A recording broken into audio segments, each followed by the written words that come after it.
Take some good, long, deep in and out breaths. And notice where you feel the process of breathing.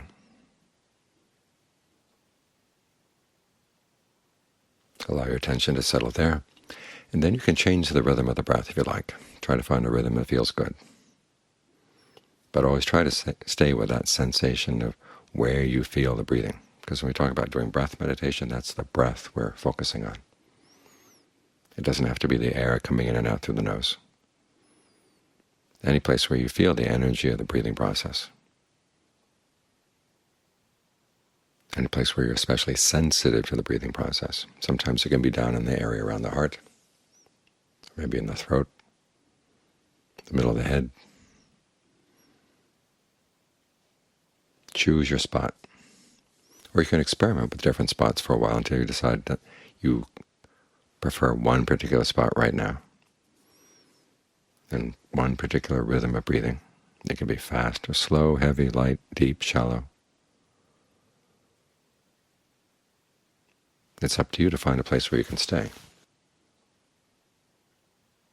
Because that's the purpose of this, is to stay with the breath and to feel at ease with the breath. If you're not at ease with the breath, it's going to be hard to stay. We have a purpose for meditating. We're not just sitting here watching things arising and passing away and leaving it at that. We want to get the mind to settle down, because when the mind is settled down, it's a lot stronger and a lot clearer. You can see things a lot better and understand what it's doing inside that's creating suffering for itself. Because that's the message of the Four Noble Truths. There may be pains caused by the world outside, hurtful words, hurtful situations. But the real suffering that stabs at the mind is the suffering that we add to things outside. The Buddha's image is of two arrows. You get shot by one arrow, and that's not enough. You shoot yourself with another arrow. The first arrow is the pain that comes from, it could be physical pains from other people's words or actions. But then there's a second pain. That comes from our own shooting ourselves with the arrow, the second arrow. And you know what it's like if you ever tried to shoot yourself with an arrow. It's just the act of getting the arrow aimed at yourself is painful enough. And the second arrow goes in, and often we're not content with just the second arrow, we add a lot more. That's what we're trying to get past. The Buddha talks about suffering on different levels or stress on different levels. The word dukkha can mean either one. And there's the stress of what they call the three characteristics, or the three perceptions of inconstancy, stress, not self. The fact that things are inconstant means they're stressful. And if they're stressful, why call them yourself? That kind of stress happens to everybody. But it's not the stress that weighs us down. The stress that weighs us down is the stress in the Four Noble Truths. And that's caused by craving. Craving combined with clinging and ignorance. In other words, things that are in our own mind. Now, the Buddha's not here laying blame on you, but he's pointing out the fact that if you want to put an end to suffering, you can cure the problem for yourself. This is actually an empowering teaching.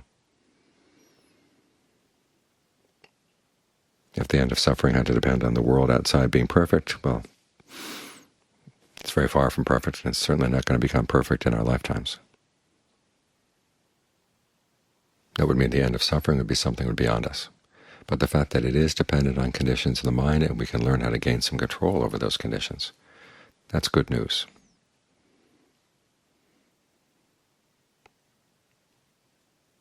So that's our purpose in being here. And we always keep in mind the duties that are imposed by the Four Noble Truths. Stress or something is something to be comprehended. Its cause, craving and clinging and ignorance, is something to be abandoned. We do this so that we can realize the cessation of stress and suffering, which is the relinquishment of those cravings and clingings, overcoming that ignorance. And we do that by developing the path. Now, these are not duties that the Buddha imposed on us. He said simply, if you have goodwill for yourself, goodwill for others, this is what you've got to do. It's just in the nature of things. Which means this is not just a matter of right view, but also of right resolve. You want to act on the resolve to be harmless. You want to act on the resolve that all beings can be happy. Because if we can all find happiness within, then the question of who gets what outside becomes a lot less urgent. And people would treat each other a lot better. So these are the duties that are imposed by right resolve. And if you really feel good will for yourself, these are the duties you follow. All the levels of right view have their duties. The first level of right view about skillful action, unskillful action, the teachings on karma. The duty there is if anything unskillful comes up in the mind or in your actions, you abandon it, and everything skillful is something you want to develop. That, the Buddha said, is a categorical teaching. In other words, it's true across the board for everybody. And again, the ought and the should here are conditional. They're conditioned on the question of whether you really want to put an end of suffering. You get to the Four Noble Truths, the duties expand out. Now we have cause and effect, skillful cause and unskillful cause, and their effects. The unskillful cause is craving. The effect or the result of the unskillful cause is suffering. The path is the condition. It doesn't cause the end of suffering, but it takes you there. That's why the Buddha called it a path. That's the skillful action, and the skillful result is you put an end to all your suffering. So the duties begin to get more particular. You get into right effort, and the duties to abandon become the duty to abandon what's already arisen that's bad and then prevent anything unskillful from arising in the future. The duty to develop expands into giving rise to skillful things in the mind, giving rise to the path in the mind. And then once it's there, you try to maintain it and bring it to the culmination of its development. See, these are the things we're doing here right now. Like when you're trying to stay focused on the breath, that's developing concentration. Any thoughts that come up that would interfere with that, you let go.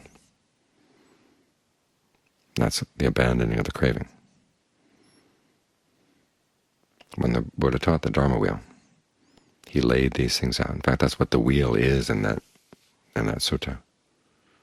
In the old days when they would give lists of variables, like today we would put out a table, say, on a piece of paper. You say you have this set of variables on this side and that set of variables across the top, and then you work out all the permutations. We call it a table. They called it a wheel,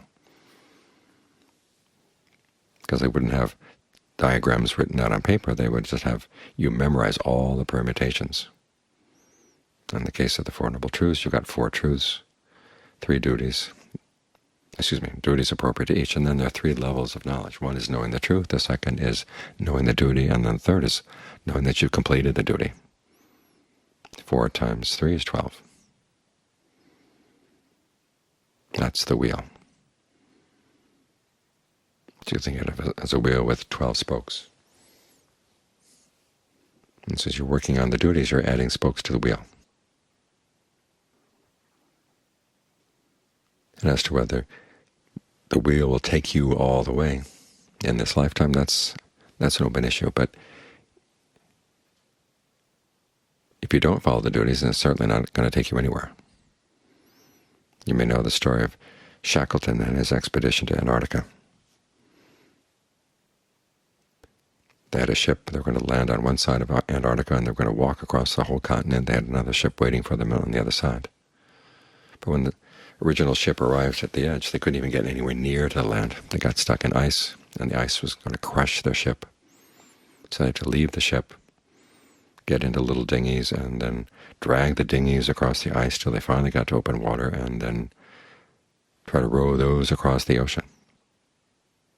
It sounds impossible, but they did it, and nobody died. And as I said, the secret was that Shackleton kept reminding all the men, we don't know whether we're going to get out, but we do know if we do our duties, that increases the chances of getting out.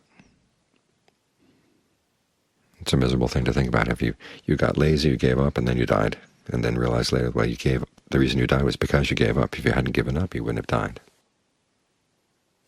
So whatever duties the men had to do, they kept doing. Didn't let the impossibility of the project get them down. And they did some amazing things, sailing across a huge ocean, landing in South Georgia, and having to walk across the island. There were 5 passes that they saw from where they were standing, and they tried 4 of them, and none of them worked. They finally it was the 5th one that worked.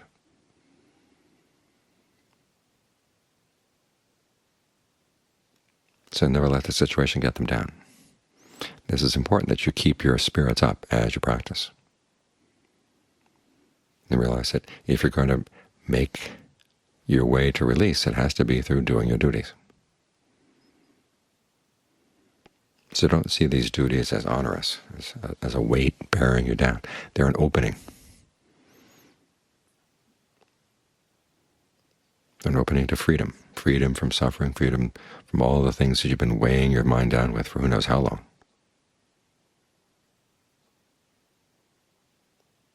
So as you sit here and things start seeming a little aimless, ask yourself, well, what is the aim here? What is my purpose in being here? There's something I've got to develop.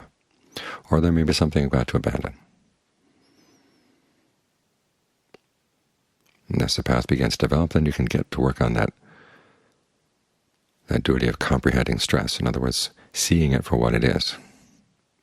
The Buddha said it's 5 clinging aggregates, and it doesn't sound like anything familiar to any of us. But he says that these are activities of the mind, and we cling to them, we feed on them, and that's why we suffer. You want to learn how to comprehend that. So if there's physical pain, you want to see, okay, the physical pain is one thing. The suffering of the mind is something else. You've got to learn how to take that apart. Now, to do that requires good, strong powers of concentration, good, strong mindfulness. And this is what we're developing as we work with the breath. So all of this has a purpose. It's going someplace.